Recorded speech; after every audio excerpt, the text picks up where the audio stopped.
Now, a group is pushing for the reforestation and restoration of ecological integrity in Eastern Visayas. Joining us via Zoom is a co-founder of the Eastern Visayas Society of Native Tree Conservation Incorporated and Youth for Resilience Network, Maria Thessa Ramos. Good morning. Thank you very much for joining us, Thessa. Good morning, Paolo. Now, first and foremost, when did your passion for these trees start? And of course, why is it important to really pay attention to these issues in particular? I think nagsimula ng bata ako, I have always been interested about nature kasi yung lola ko farmer siya. And then it will come bearing like fruits that she foraged from the farm. And then pag magkasakit ako, merong gamot para sa ubo, may gamot para sa diarrhea, all from nature. So and she named trees like as they their name is, so may lanipga, may mulave, so parang nadala ko na yun.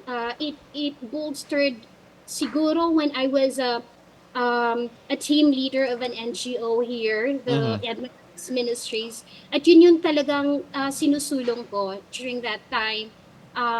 It was in 2015, but I have been planting trees already before I even led the group. And then later on, I joined the Philippine Native Tree Enthusiasts. Ito po ay national group online in Facebook. So it's just not in Eastern Visayas that we're doing all this restoration for ecological integrity.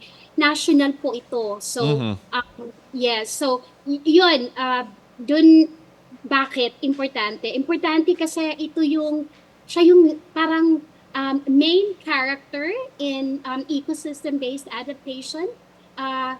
Ang advocacy ko anchored talaga in ecology, the need for us to reconnect with nature. But alam naman natin, di ba, especially here in Eastern Visayas, we had Yolanda and then we had Odette.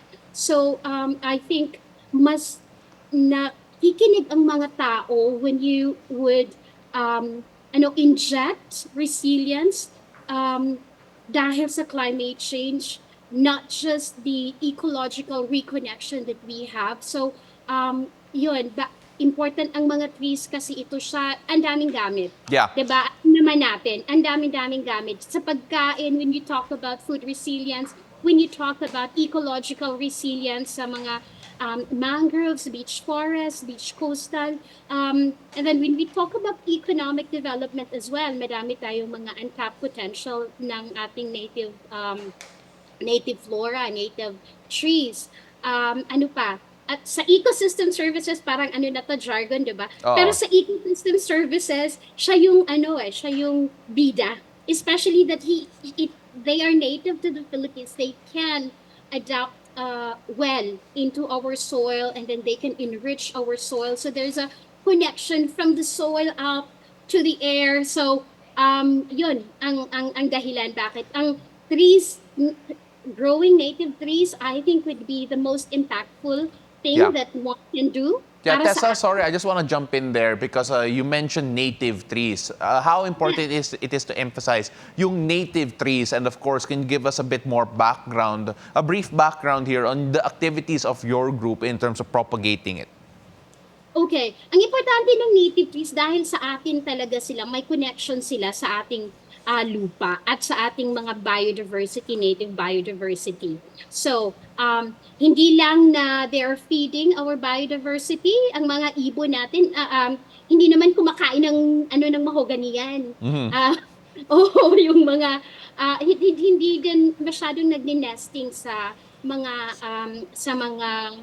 foreign species yung ating biodiversity. Talagang there is a connection. Isa pa, mas nag-adapt sila talaga sa weather natin dito or sa climate, yung impact sa climate. Yun ang importante in the lens of resilience building. So, sila mas grabe yung paghawak nila ng lupa, mas grabe yung nila ng water, 'di ba? Yung mga balete natin, ito daon na pinapakita mo.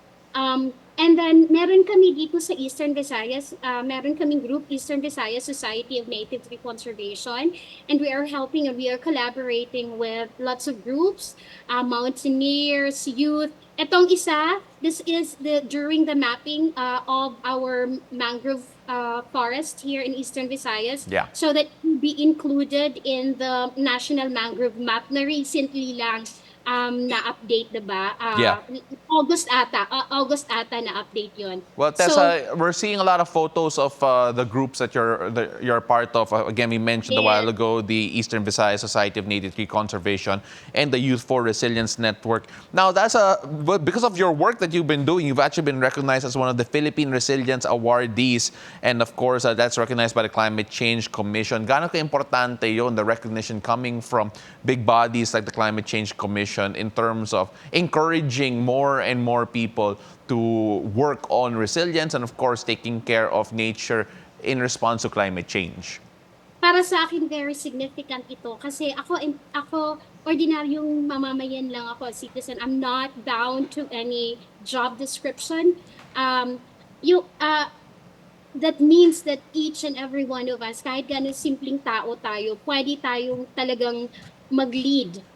The PRA is for women who are taking active role in climate resilience, building climate adaptation. Ako dahil passion ko talaga ang mainstreaming, propagating native trees. Of course, dun ako sa ecosystem-based adaptation kasi nga, yun, yung papel ng trees in ecosystem adaptation and in nature-based solutions, napakalaki at hindi masyadong napag-usapan. So, this is significant so that, like, the Philippines should know that we have groups like ours. We have a national team na patuloy na hindi masyadong nakikita sa news, hindi masyadong naaano sa mga mainstream media, pero patuloy kami, madami actually kami sa Philippine Native Tree Enthusiasts. We are Now, about 27K.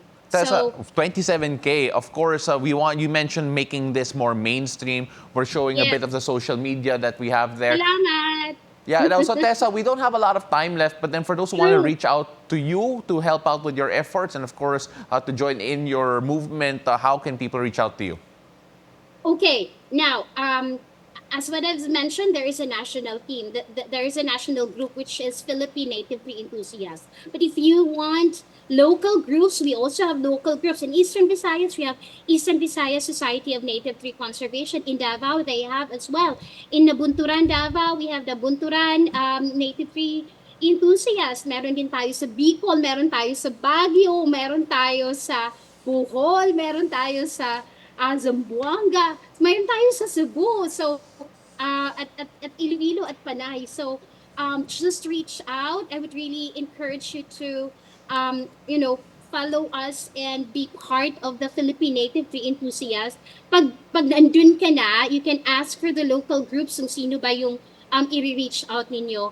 We are also, by the way, I am establishing native tree arboreta in schools. So if you want your schools to have native trees around it, to be a living learning site of ecological integrity, please reach out. Please do reach out if you want to expand our network of this advocacy. So, Thank yun. you so much. That is Maria Thessa Ramos of the Eastern Visayas Society of Native Tree Conservation Incorporated and Youth for Resilience Network. Thank you very much for joining us this morning. Salamat, Paolo.